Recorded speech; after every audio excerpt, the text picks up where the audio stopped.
दोस्तों, इस भारत देश में जातिगत भेदभाव, ऊंच नीच, छुआछूत इस तरह से सर चढ़ के बोल रहा है कि आज भी इसे रोकना मुश्किल ही नहीं, नामुमकिन सा है। दरभंगा की घटना आप देख सकते हैं कि कितनी बड़ी दर्दनाक घटना ये है।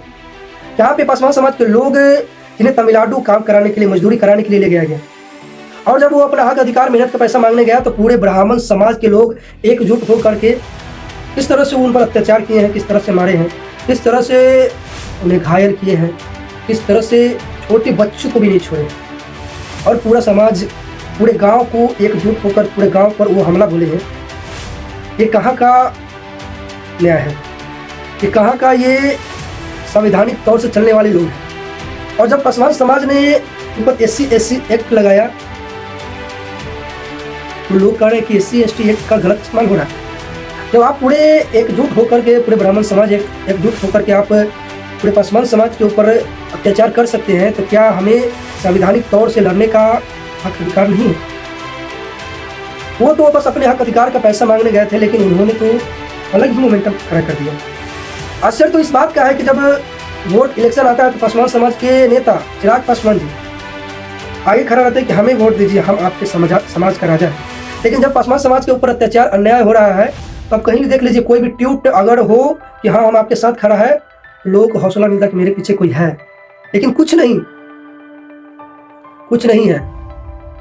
और जब संविधान का रास्ता चुने, अपने न्याय के लिए लड़ रहे लोग, तो लोग कह रहे हैं कि SC/ST एक्ट का गलत इस्तेमाल किया जा रहा है।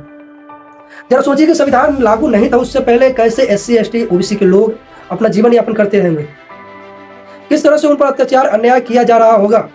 जब अभी संविधान लागू है, लोग इतने एजुकेटेड है, सोशल मीडिया का जमाना है, इतने संविधान है अपने रक्षा के लिए, अपना हक अधिकार के लिए, तब अभी इतने अत्याचार, अन्याय हो रहा है लोगों के साथ। जरा सोचिए, संविधान नहीं था उस टाइम, कैसे अपना लोग जीवन यापन करते थे। और छोटे छोटे बच्चों को भी नहीं छोड़ा गया, उनका पैर तोड़ दिया गया। तो वहाँ पे लोग, नौजवान थे जो अपना हक अधिकार, हिस्सेदारी का पैसा, मेहनत का पैसा मांगने गए, उन्हें इस तरह से जख्मी किया गया कि सर फोड़ दिया गया। मतलब कि क्या है? क्या यही आज़ाद भारत है, जहाँ पे बड़े बड़े नेता कहते हैं कि हम चांद पे पहुंचने की बात करते हैं, चांद पर जाने की बात करते हैं, डिजिटल इंडिया की बात करते हैं, वहीं पे हमारे भारत के अंदर, बिहार के अंदर, दरभंगा में लोग जातिगत भेदभाव इस तरह कर रहे हैं? क्या यही आज़ाद भारत? क्या यही बिहार सरकार चाहती है? क्या यही सुशासन की सरकार है? क्या ये जंगल राज नहीं है? क्या ये नीतीश कुमार के सरकार में इस तरह से जो बड़ी बड़ी घटनाएं सामने आ रही है, क्या यही सुशासन की सरकार है?